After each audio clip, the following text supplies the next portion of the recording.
Hello and welcome back to Joe's Knows NFL episode 11. Today we're going to be going over the NFL awards and playoff predictions we all have. It's basically the halfway point for the teams. Teams play 17 games. We're through week 8, halfway through week 8 and between week 9. So this is our halfway point.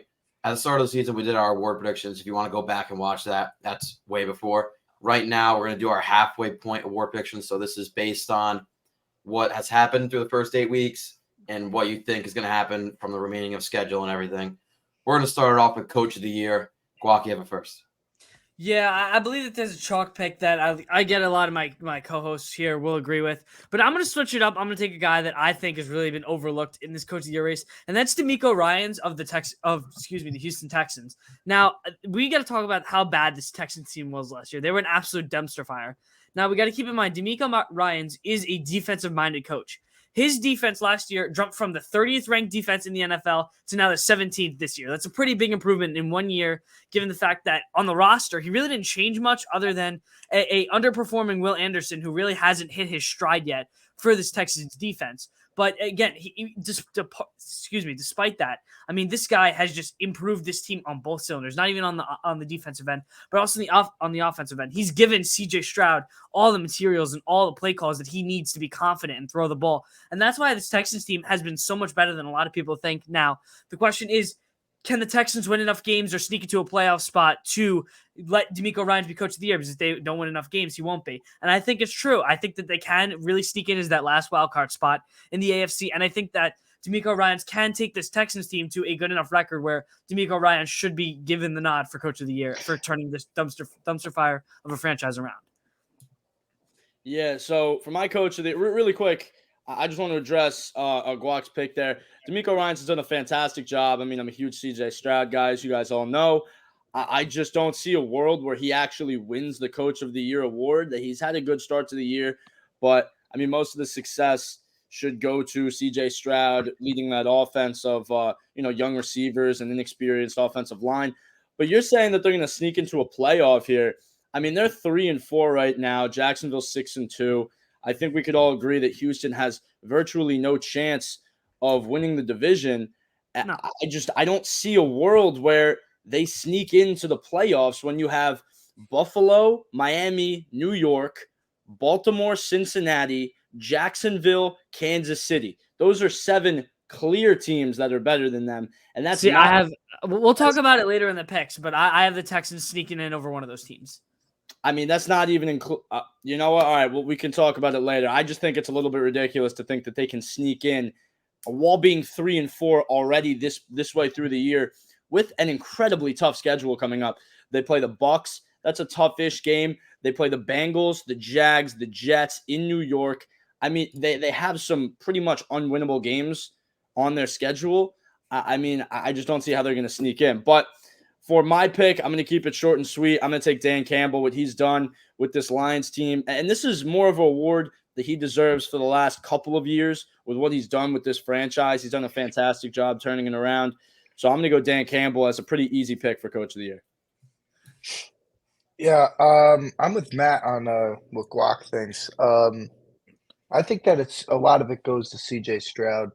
As you'll see, I have him. Obviously, we'll get into that. But CJ Stroud is up there, offensive rookies of the year. But I mean, it goes way more than just the coach. Yeah, this team's turned around a lot, and it's a very young team.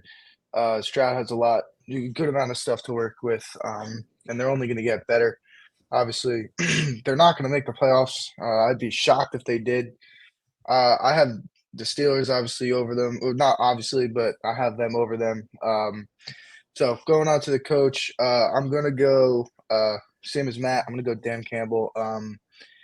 I think when you look at a Coach of the Year, I think it's more than it's more than stats. It's more than wins. I mean, wins are a big part of it, but I think it's more than stats. You see these speeches that Dan Campbell has in the locker rooms.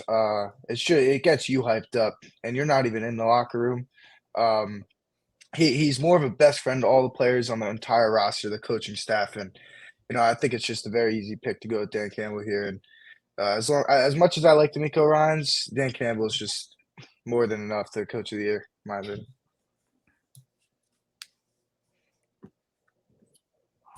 Yeah, I'm going to have to follow up with Matt and Bobby on that one. Dan Campbell, I just feel here this isn't even a pick from this year. This is more of a pick that Dan Campbell gets from all that he's done with this Lions organization the past 2-3 years. I think that the Lions' success this year has been so prominent that finally we can see Dan Campbell winning this award. But I think this isn't just from what he's done this year. I think we all have seen the growth that he's brought to this Lions team. And I think that this year is finally the year that Dan Campbell gets his award. Yeah, I'm going to have to agree with everyone pretty much except for Guac. I do have Dan Campbell as my coach of the year. I mean, obviously, he's a great locker room guy. He's always good to be around. And obviously he's done so much for this Lions team over the years. I think that this is the year that he gets coach of the year.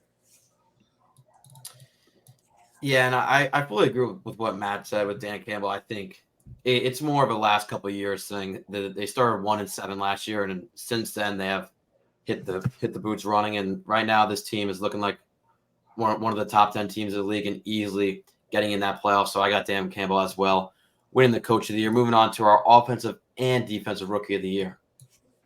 Yeah, for offensive, I think it's one or two guys. I want to take the guy who me and Matt both picked to win offensive rookie in the beginning of the season, and I'm going to stick with it at the halfway point as well. CJ Stroud should be the runaway favorite for this award. I mean, once again, you can credit as much of the offense as you want to CJ Stroud 100%. I still think DeMeco Ryans has a big impact on that, but for sure, CJ Stroud deserves all of his flowers 100%. He's turned this Texas offense 100% around.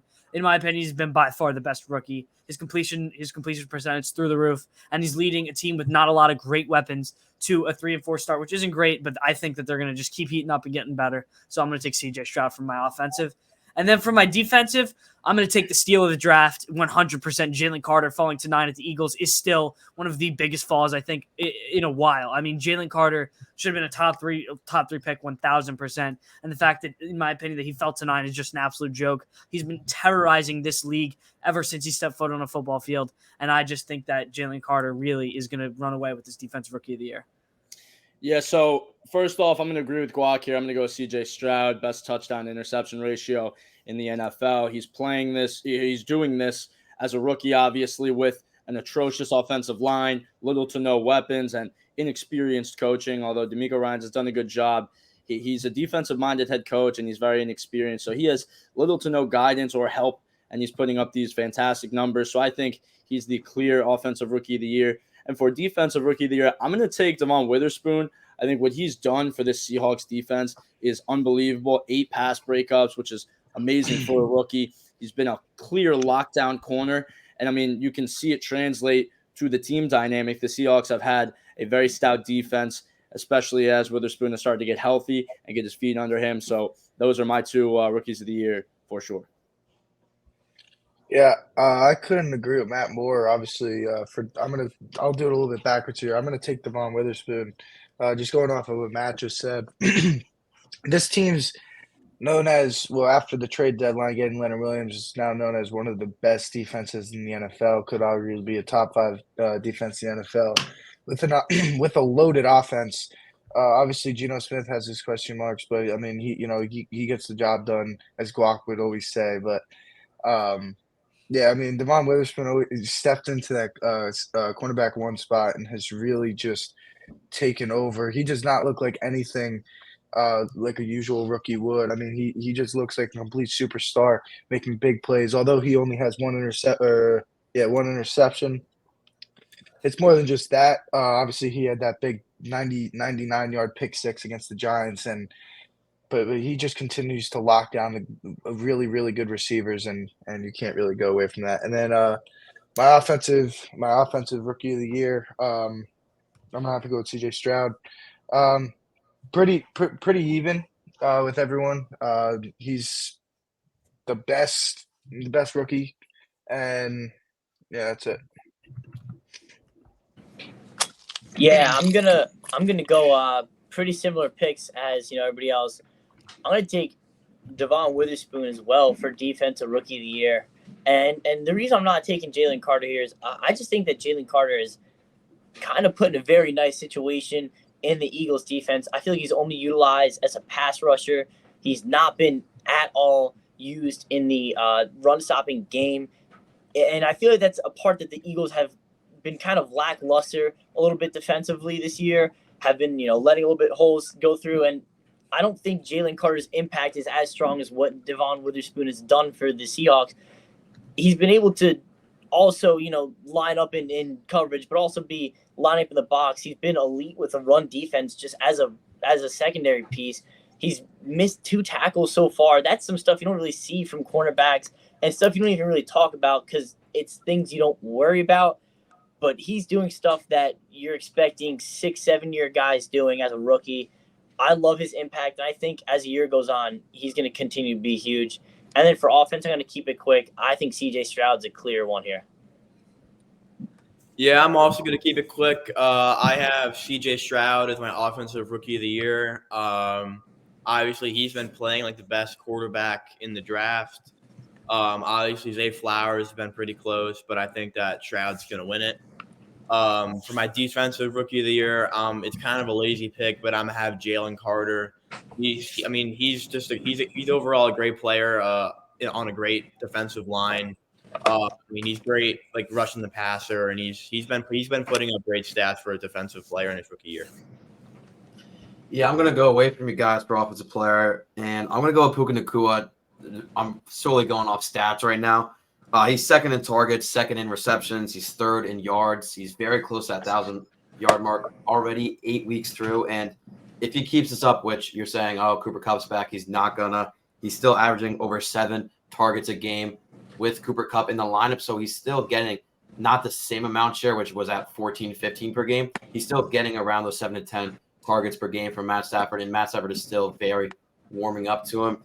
And with those stats, him being, I believe, at 750 yards on the year, I believe he's going to soar over 1,000 yards. And a guy like Garrett Wilson had 1,100 yards last year. Puka Nacua, who's going to have way better than that. I think he can win Offensive Rookie of the Year. Then Jalen Carter for my defensive. The reason I don't like Witherspoon is that Witherspoon's been targeted 35 times this year, and that's just going to add up against him if he just keeps that up. And Jalen Carter, stats-wise, 22% pass rush win rate, which leads the tackles, and pressure rate of 17%, which is honestly insane from interior D-line. But we're going to be moving it on to the Offensive Player of the Year. Yeah, so for my Offensive Player of the Year, on this show, I hate taking the chalk pick, but I feel like there's no way around taking the chalk pick for the Offensive Player of the Year. I'm going to take the receiver. That's just going to break so many records by the end of the season. That's going to be Tyreek Hill. I believe everyone across the board, unless you're going to say Tua, should say Tyreek Hill. He's going to break so many records by the end of the season. We've seen how explosive he is in this Dolphins offense. And along with Jalen Waddle, who's a very good receiver, he still is getting more than worth his targets. He's getting more than worth his yards. And he's just been an absolutely stellar player all year for the Miami Dolphins. Yeah, I'm going to keep it short and sweet. I think there's no other answer here. Tyreek Hill, 100%. Yep, same. No other answer. Tyreek Hill. Yeah, it took way too long for Jamar Chase to get going. No one's going to be able to catch him. Tyreek Hill. Yeah, I'm also going with Tyreek Hill. Yeah, and I'll back everybody up here. The reason Tyreek Hill is having this amazing season is due to Mike McDaniel's scheme with him. Right now, his vertical yards, his vertical route run has been honestly the best in his career. Yards per route is 4.26, which is the highest in his career. 20-yard plays, he's first in TDs, receptions, yards, and a PFF grade. He's already at 1,000 yards in 8 games. It's an easy decision to take him for also Offensive Player of the Year. Moving on to the Defensive Player of the Year.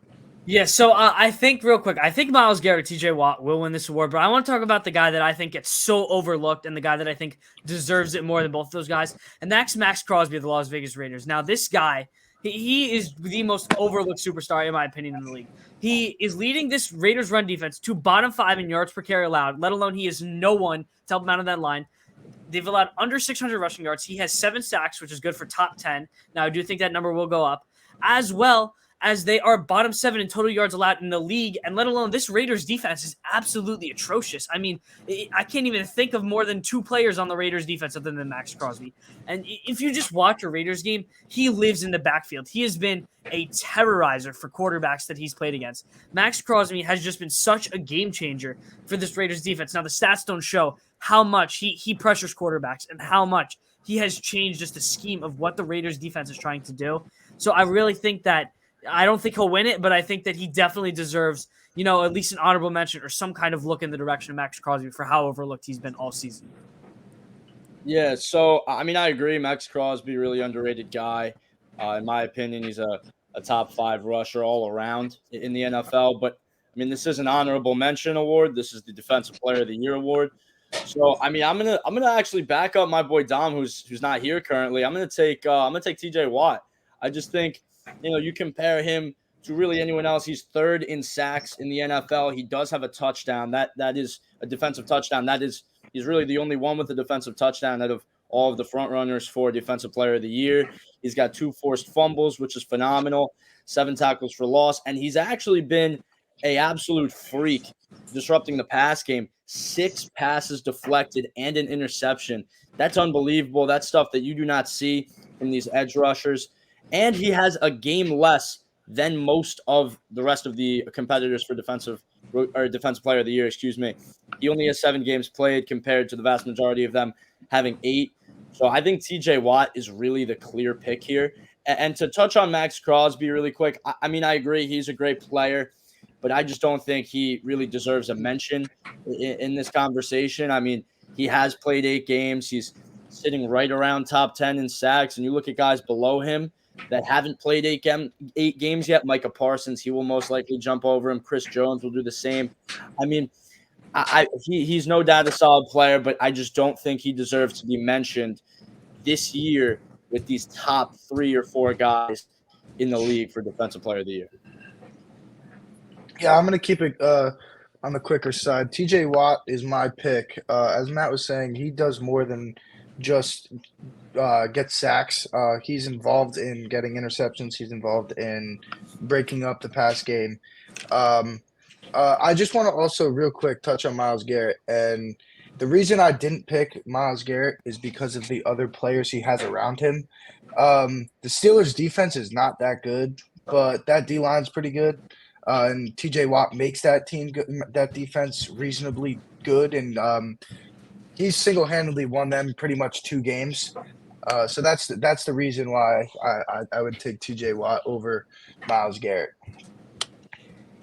I mean, in every scenario, I couldn't agree with Bob more. Except I feel it's almost backwards. I feel that Myles Garrett is so disruptive that he kind of improves the gameplay of the teammates around him.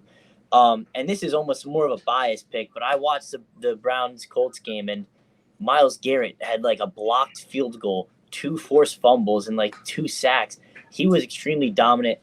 Watching him go against one of the better O-lines in the league and just, walk right through them every play. And this guy's a dominant force.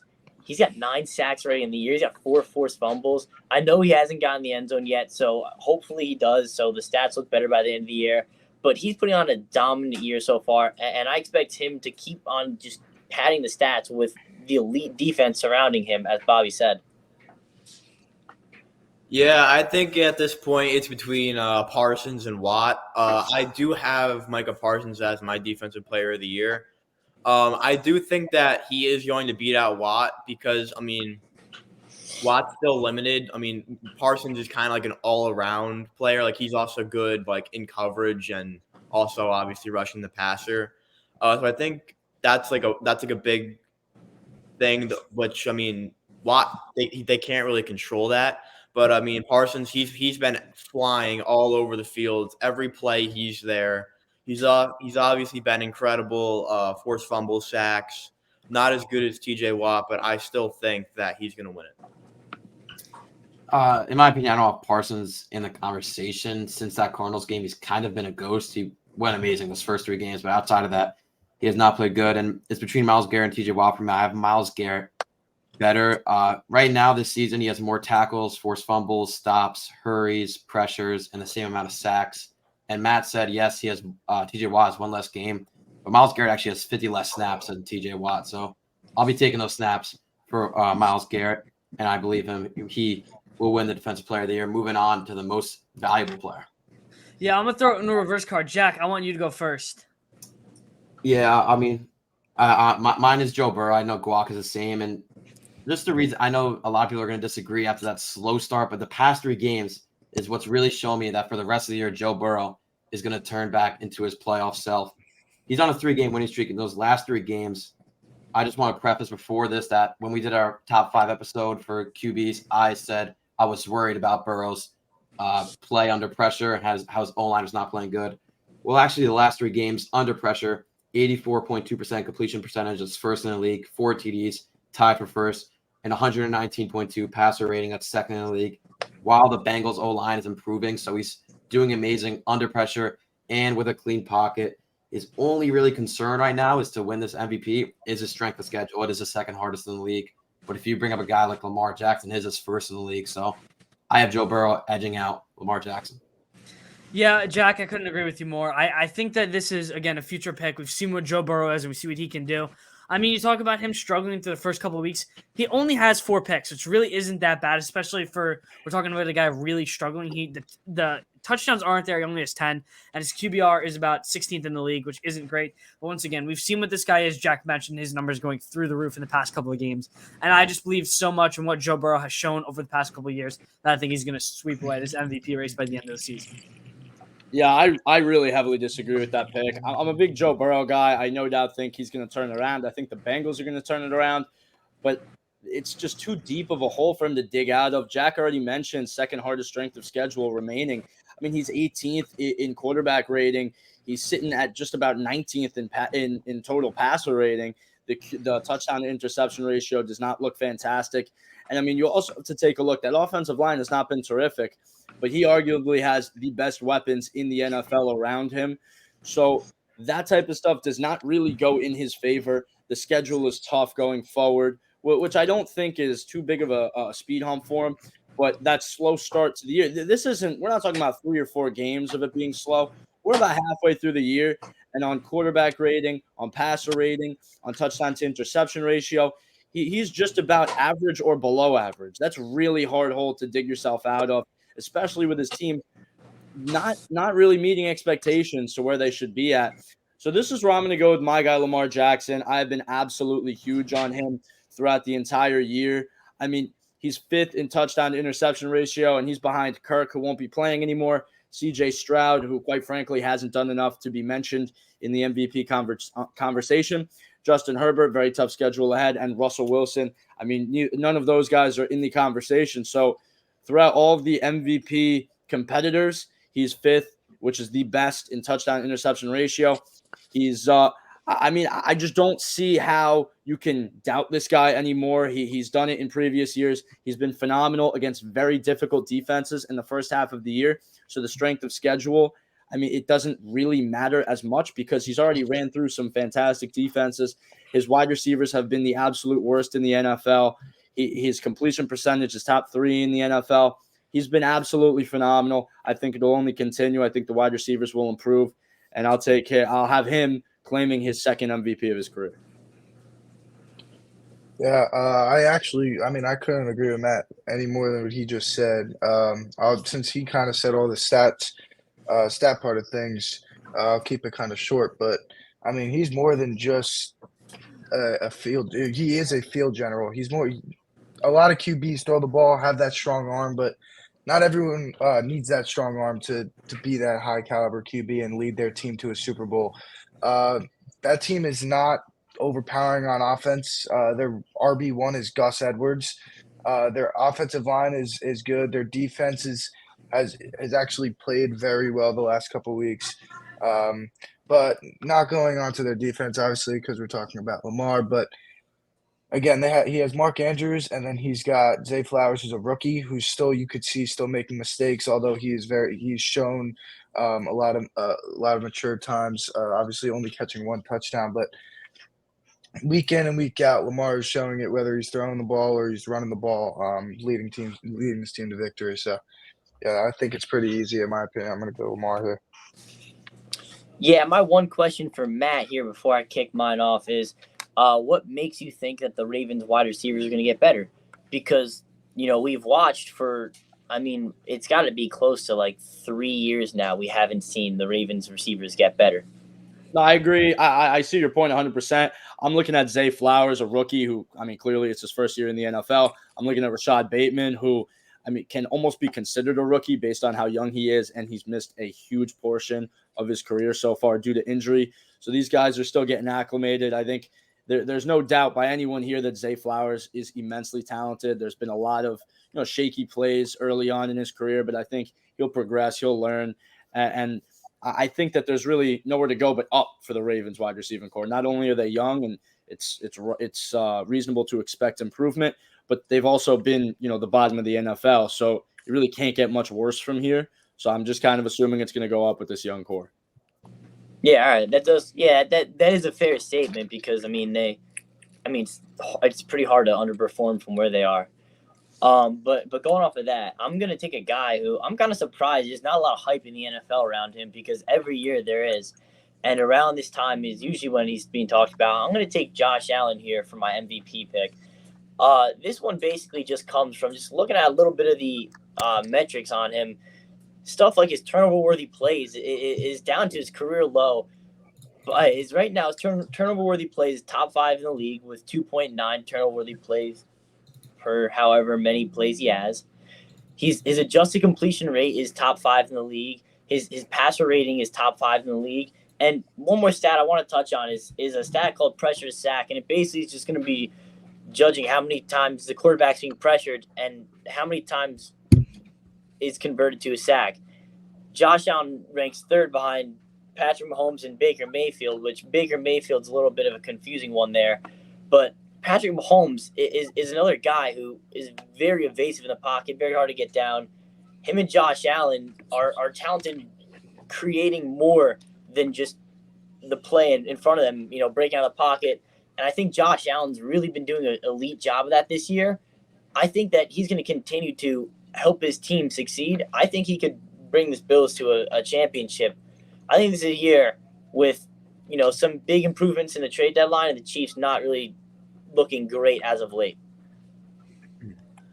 Yeah, here's my thing. When I think of most valuable player, I think of a guy that pretty much single-handedly is making their team win. Joe Burrow has not done that. Like I'd say he's been the reason that they've lost a couple of those games early in the year. That he has not been good.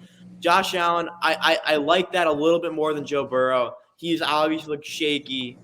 Obviously 3 picks against the Jets. But I mean that's week 1. Everyone has a bad game. But moving on, my MVP, it's a lazy pick, but I have to go with Patrick Mahomes. I mean, he's been unbelievable. He had his bad game against Denver, which I mean everyone's kind of had that game. He had the flu. Yeah, that's pretty much it. He's been really good. I mean, with the Chiefs without Patrick Mahomes, I don't know if they're above 500.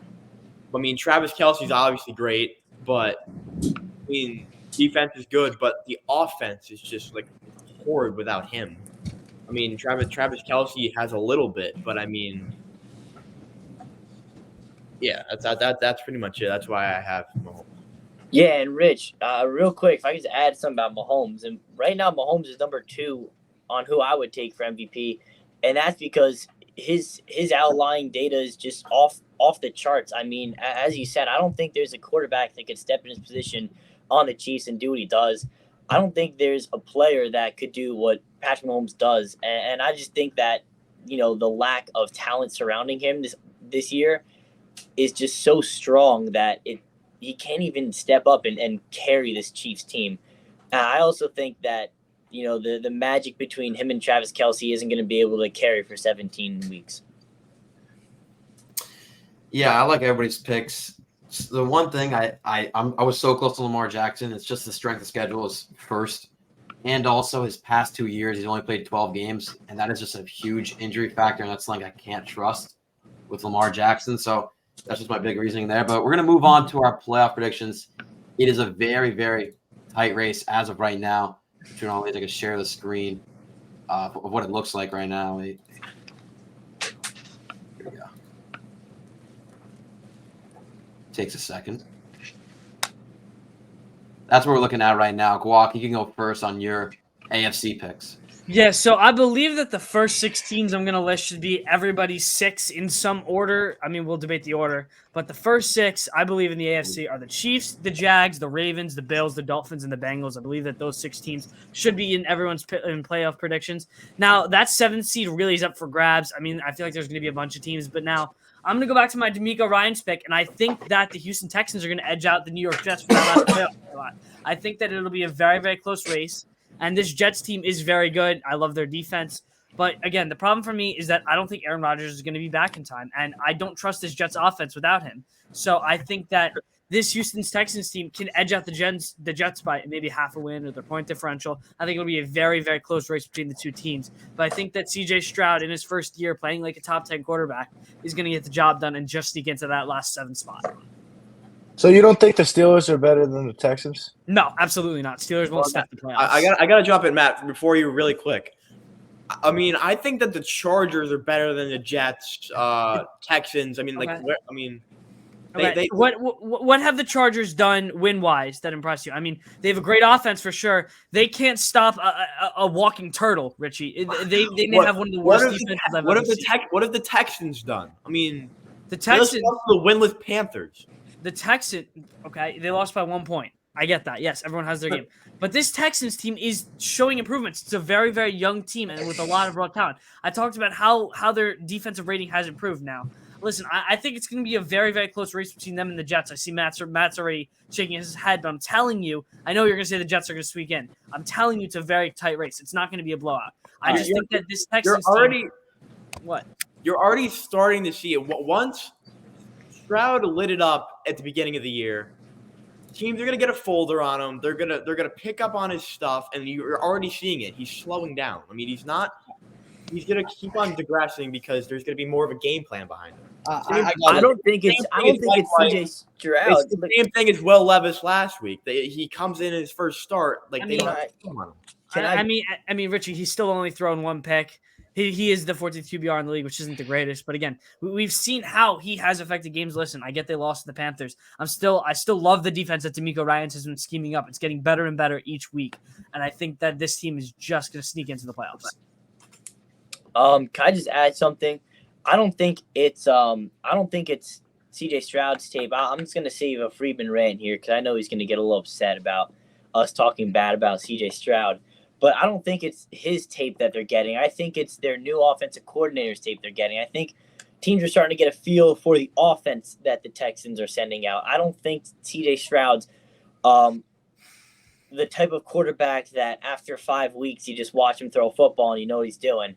I think the reason that CJ Stroud is where he is because he's an absolute genius. And I think that something that we're going to learn about CJ Stroud is it's going to take teams a lot more than a week or two just to watch some film on CJ Stroud and figure it out. I think that's why the Texans were so excited to get him at the number 2 pick. But I also don't think the Texans have what it takes. And I just want to add one more thing here. Jock, you used to just be kind of wary when you're looking at this of, the improvement you've seen in the Texans. Because obviously there's going to be improvement from week 1 to week 9 when you have probably the most rostered rookies, the most rostered undrafted free agents out of any team. There's going to be improvement when most of your team probably is brand new. You're not going to see a ton of improvement in teams like the Vikings, who already are a solidified team. I don't think the Texans' improvement will keep on going up. I think we're going to see a bit of a decline. I know Friedman doesn't really love it, but as much as CJ Stroud wants to go up, I still don't think the weapons around him are there for him as he goes. I think as he keeps on excelling, I don't think the Texans wide receiving core is good enough to, go to that next level with him. Go ahead. Will, I want to jump in. I'm going to say I agree. I think although I'm a big CJ Stroud guy, there's only so much that he can do with the offensive line that they have, with the weapons that they have. He's been doing a phenomenal job, no doubt. But I think there is a ceiling, and I think we've kind of hit it at this point. If he plays like this the rest of the season, that's the best you could hope for if you're a Texans fan. I mean, I just am really confused how the Texans sneak into the playoffs here. You say they're improving. You look at their last 3 games. They lost to Atlanta. They squeaked out against the Saints, and they lost to the winless Panthers. I mean, they're playing their worst football the last 3 weeks than they have all year, to be quite honest with you, I just don't see how. Right? Who did you have? You had the Bills, you had the Ravens, you had the Giants, you had Yep. the Chiefs, and then Yep. who were the 3 wild card teams? Dolphins and Bengals. The Dolphins and Bengals. I mean, I'm really having a hard time seeing how. Sure, let's use the Jets for example. I'm having a hard time seeing how they don't sneak in. To be completely honest with you, you're looking at their remaining schedule. They do get the Texans in East Rutherford. I don't see the Jets really losing that game. And you're bringing up how they're not getting Aaron Rodgers back. That's obvious, no doubt about it. They have pretty much every game that's left on their schedule is no doubt winnable. You see Zach Wilson is making strides. I'm not saying he's going to be an elite quarterback, but clearly he's done enough for them to beat the Bills, for them to beat the Eagles. Like, they're getting big-time wins. They've had maybe the toughest first 6 or 7 or 8 games in the NFL, tougher than any other team. They're coming off. They already had their bye week. Now it's full go. They see the Raiders. That should be a very winnable game. The Texans, Falcons, Commanders, Browns, Patriots. That's 7 games that they should win. I mean, I'm not saying they're going to go ahead and win 11 games, but how are the Texans winning 7 to 8 more games with a team that is on the decline? They have looked worse in the last 3 weeks than they have all season. Okay. Why are they going to magically turn it around? So let me explain. So first of all, I want one thing I want to know on the offensive side of the ball. Tank Dell has missed 2 out of those 3 games. He's been his best connection by far on the offensive side of the ball. So that's one thing. Oh God, no! Did Nico Collins? No, I'm still saying his connection. No, I'm saying his connection with Tank Dell has been better. I'm saying it. Nico Collins is the number 1. I'm saying he likes throwing to Tank Dell better. It's That's fact. not a fact. Did you ask him that? Nico Collins has more targets. Nico Collins leading in every stat. I have a question. Hold on. Nico Collins is leading in every stat. Do you have his phone number? Did you ask CJ Stroud who he likes better? Because I don't think you have that. And you just are looking at the numbers and watching the football games. It's pretty obvious that Nico Collins is the number 1 option. All right. And you're trying to say that he has a rookie-to-rookie connection. It's Nico Collins. He's clear-cut wide receiver 1. Fine. He's still missing his number 2 receiver, who has been very good for him all year. And once again, you look at this Texans schedule, it really isn't great. I mean, they play a good Browns defense and a good Jets defense, and that's about it. They don't really have any good defense that they have to play. They play the Tennessee Titans twice. They play the Cardinals. They play the Bucks. They play the Broncos. I mean, They play the Jags. We're gonna ignore these. They're playing. They have a very tough remaining schedule. They really don't, Matt. They play a good Browns defense and a good Jets defense. The Bengals are a good Browns defense. The Jets and Browns are all right. You're playing the 2 best defenses. You're playing also when you play football. Defenses. It's offense and defense. I don't know why you're saying defenses when the Jaguars have one of the most high-powered offenses in the NFL. I mean, that's a fact. The Bengals have one of the best offenses in the NFL. The Browns you already touched on, and the Jets you already touched on. The Bucks, you seem so high on them. The Bucks, that should be a dogfight this week. And not to mention, they're already starting behind the ball. They're 3-4. They're already a game back from the Jets. I make it make sense to me. I'm really not understanding. I'm trying to explain. I think Will. I'm gonna use my last point, and then we'll move it on. But I think Will. I'm disagreeing with Will on the fact that I still think that these rookies can get better, and I don't think CJ Stroud has hit his ceiling.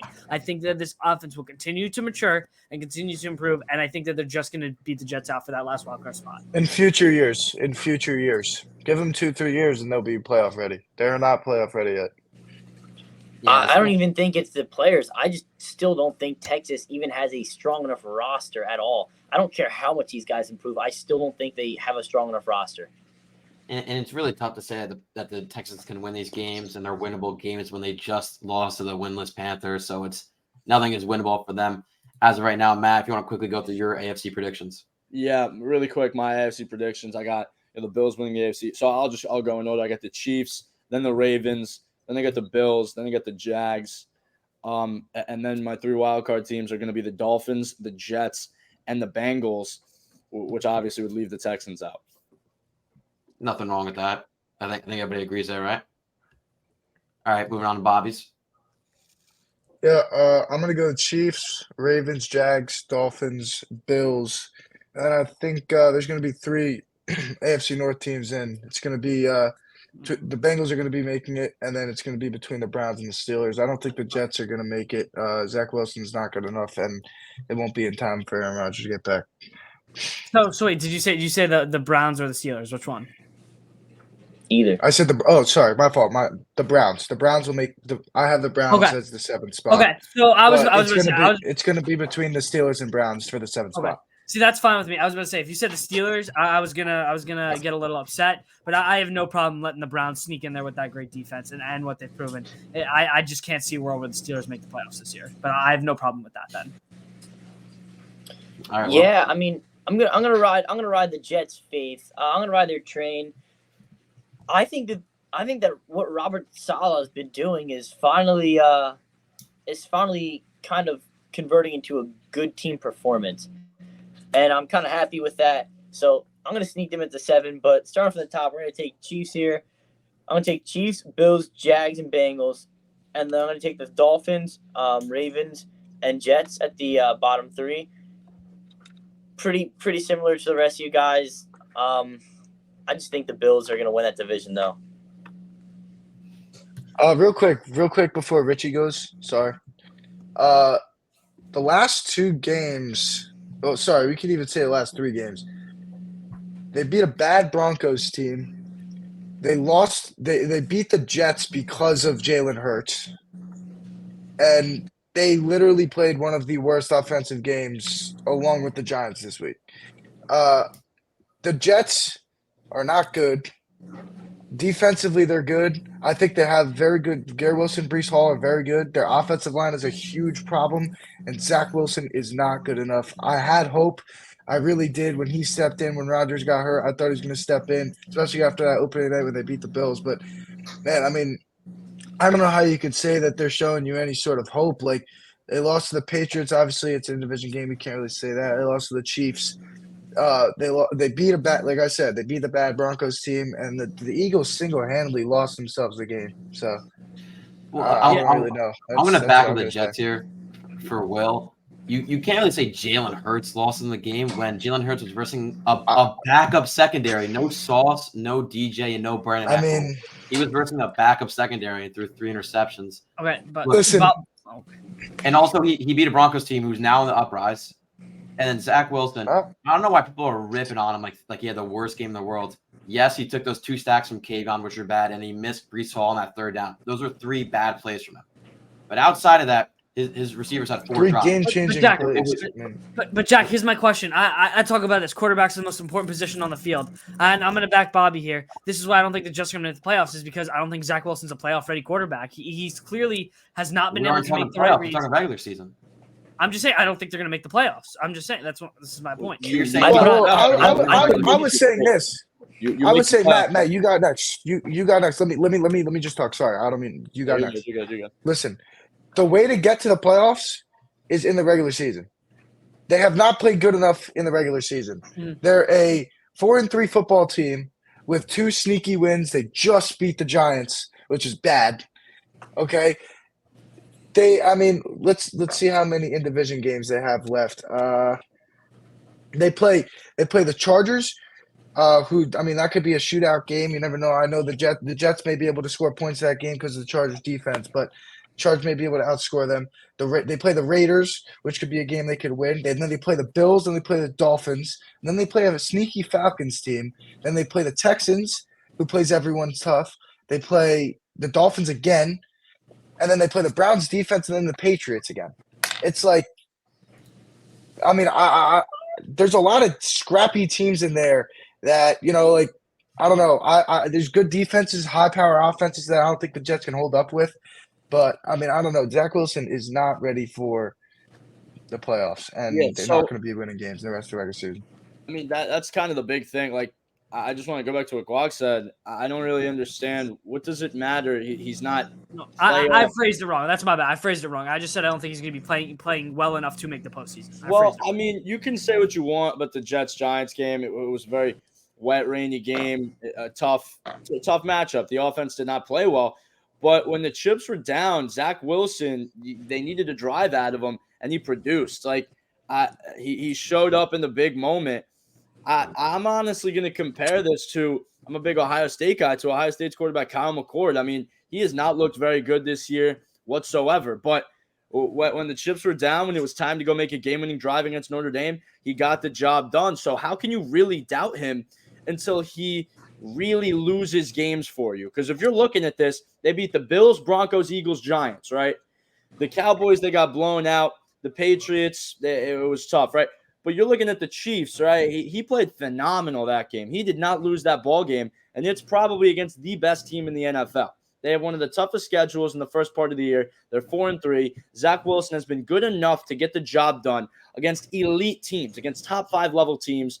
So, yeah, he's definitely not a top 5 quarterback. He's not an elite quarterback, but he's doing enough to get the job done, and they've been battling injuries. So I just don't think the Jets can be overlooked. Yeah, and also you just got to think that Zach Wilson right now is the most fourth quarter comebacks from any QB drafted since 2020. That's more than Burrow. That's more than Lawrence. That's more than Herbert. That's more than all these QBs. He has 3 in a row from the Broncos game to the Giants game. You can't really say he's not like clutch or anything, that he can't lead the team. He has been unreal in the fourth quarter, leading the team to victories when the defense is holding every team under 20 points. Richie, you can go with your AFC picks.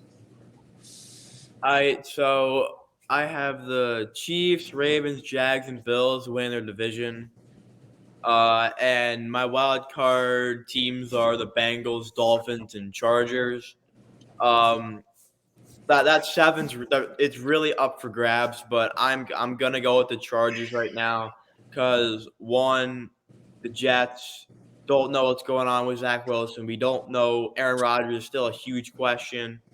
Even if he comes back, are they gonna have the record to be able to get into that spot?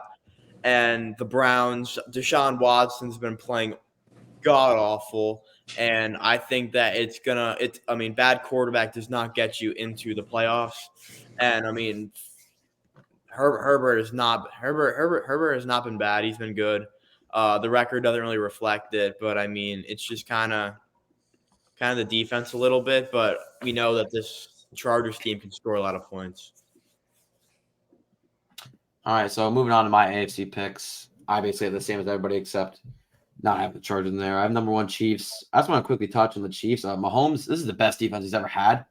And it's close, but he definitely, statistically wise, has the best defense he's ever had. And that Broncos game, you can't really count against him. He had a lot of IVs in him the night before, had the flu. Then I had the Jaguars at 2. Number 3, I have the Bengals beating out the Ravens. Sorry, but I just think it's going to happen. Number 4, Bills. First wildcard spot to the Ravens. Second to the Dolphins, even though I don't love them. And number 3 to the Jets. But yeah, we're going to move on to the NFC picks. Guac, you can go first. Yeah, I feel like this is going to be really similar. There should be 5 teams. I'm not naming them in order, but there should be 5 teams in everyone's NFC. That should be the Eagles, the Niners, the Lions, the Cowboys, and the Seahawks. I believe we all think that they should make the playoffs. For my division winners, I have the Eagles, Niners, and Lions winning those 3. Now, once again, the NFC South, we'll talk about it on the show. We've debated it so much, how much of a toss-up this division is.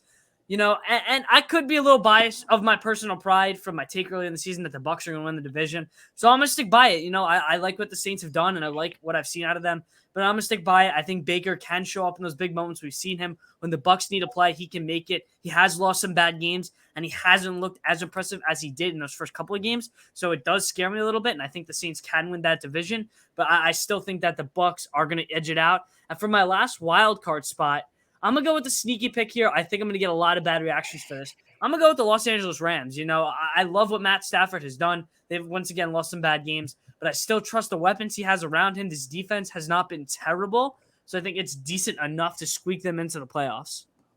All right, so I'm going to start off, first of all, I'm going to heavily disagree with the Buccaneers take. I think that, if anything, they might be the 3rd team in that division. They're better than the Falcons. The Falcons are an absolute joke, especially with Taylor Heinicke starting. The Falcons actually are a half game ahead of them. I mean, they're 4-4. They've had a very tough schedule down the stretch. They just all right, I'm not even going to go down the Falcons. Right, I'm mostly talking about the Saints here compared to the Bucs. The Saints have completely turned it around. You're looking at their last 4 games, and they've looked like a much improved football team. They blew out the Patriots. They took care of business there. They only lost to the Texans by 7 in Houston. That's a lot of improvement. They lost to the Jags by 7. That's a very tough game. And then they outdueled the Colts here. You look at this remaining schedule, it looks incredibly light, right? You're playing the Bears, you're playing Minnesota, you're playing the Falcons, you're playing the Panthers, Giants. It's a very easy remaining schedule, one of the easiest in the league. So I think they are a shoo-in to win this division. I don't care about your early year biases. That's just how it looks for the rest of the year for the New Orleans Saints. And just to put my division or my playoff picture out there, I have the Eagles, the Eagles, then the Lions, then the 49ers, then the Seahawks, then the Saints, then the Cowboys. Did I say Cowboys? I'm sorry. I'll just put them off quick. Cowboys, Eagles, Lions, Saints, 49ers, Seahawks, and then I'll throw the Vikings in there. I think they will get the job done with that remaining cast, without a doubt. All right. Let's talk about this. I'm the biggest Josh Dobbs guy. We've seen this before on the show. This Vikings defense may be the worst defense in the league. I don't understand it with a banged up Justin Jefferson. We know how good he can be. I don't think that Josh Dobbs can get the job done for a Vikings team when he's not going to be getting a lot of stops on defense. I mean, listen, he was electric in those first couple of games with Arizona, but the Vikings defense, they let up a lot of points, and I just don't think that he'll be able to keep that offense in games. And that's why I think the Rams are going to beat them. I don't understand where the hate is for the Vikings defense. They have, at the halfway mark, the MVP frontrunner being Danielle Hunter. They're about middle of the road defensively. Statistically, that's not something you can argue against. They've been, they resurrected. They came back from the dead without Justin Jefferson. They're getting him back. Although Kirk is going to be hurt, I'm not saying they're going to win the division or anything, but this team is totally on the upswing. They've been putting together great games as of late, 3 wins in a row, including a win in primetime against the 49ers. I don't care if Kirk is injured. They held the 49ers to 17 points. That's a great defensive performance. Then they held the Packers to 10 in Green Bay, and then they shut down the Bears. I don't understand where all of this hate is towards this defense. I'm not saying it's elite, but calling it the worst in the league is an absolute joke. They're middle of the road at worst. And I just think that with the amount of weapons that they have, Josh Dobbs will come in there and will do enough to sneak into the playoffs. Hold on, real quick. It's gonna be really quick. I'm sorry. Are we gonna not talk about Jordan Addison? He's playing like Justin Jefferson right now. He has 7 touchdowns. I think I saw today. That's insane. When Jefferson comes back, this offense is really good. Their offensive line is shaky at sometimes. Alexander Madison, Cam Akers is going to be a duo that can produce inside the red zone, I guess. But Josh Dobbs has produced a really good offense with a pretty good Cardinals offense, but that defense has been really bad on the Cardinals. So I think it's a really good pickup for the Vikings. He's going to step in and get the job done for them. All right, and real quick, this is what I wanted to say, and this is no one's saying anything about Jock's outrageous Rams take, and I just want to pull it up.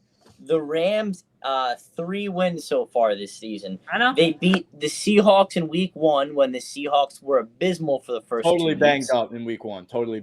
They lost to – I'm actually throwing a loss in here. I don't know why, but just for some entertainment. They lost to a bad Bengals team that was beat up by 3. They squeaked out a win in OT, a pretty bad win in OT against the Colts that Puka Nacua had to save them for. And then they beat the Cardinals 26-9. And let alone they've done this without Cooper Kupp, and now they have him back. You want to talk about? And it doesn't affect weeks. anything. It doesn't affect anything. They are losing by 23 to the Cowboys. I just don't like this. I don't like the Rams team at all. I did. I saw Kyren Williams. He was a very effective. He was getting a lot of snaps. He was young. He's a young guy getting a lot of snaps. Very, very effective back. I thought that they had something going and special with this offense. I really liked what Puka Nacua is becoming. Offensively, I think they have a very dominant attack. I just don't think they have the defense to hold up. And I also think their offensive line is too weak to really keep them going. Yeah, and this did get lost in the shuffle when I first addressed what Glock's take was. This is one of the most outrageous things I've heard on this show today.